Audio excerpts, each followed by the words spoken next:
大家好，歡迎收看謝飛觀察，我是謝飛。今年11月，台灣人呢去投這個地方選舉的時候呢，手上的票可能不只是選縣市長。立法院呢已經通過3項公投提案，鞭刑入法，廢除非核家園政策，以及把交通罰源專門用於改善道路安全。中選會呢預計8月21號審議是否成案，如果通過，就可能和11月28號9合1選舉一起投票。那問題來了，這3個題目幾乎每一個都很容易吵翻天。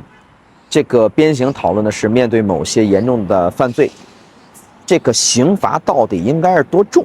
核能討論的是呢，安全、供電、成本減碳，到底誰應該排在前面？那交通罰款更有意思啊，很多人天天抱怨罰單越來越多，但如果罰款真的全部拿去改善交通，那是不是大家就比較願意接受了呢？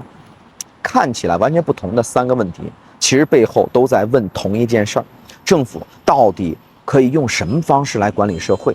公投最大的優點就是讓普通人直接決定重大決策，对吧？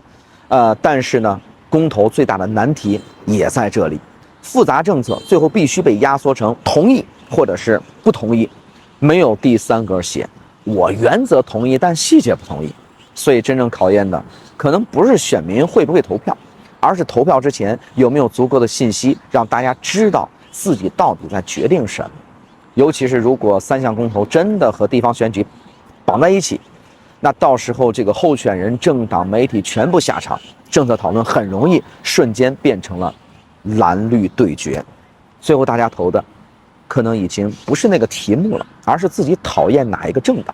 所以問題來了，公投到底應該讓重大政策回到人民的手裡邊，還是有一些太複雜的問題呢？其實根本不是一張同意不同意的票能夠決定的。評論區告訴我。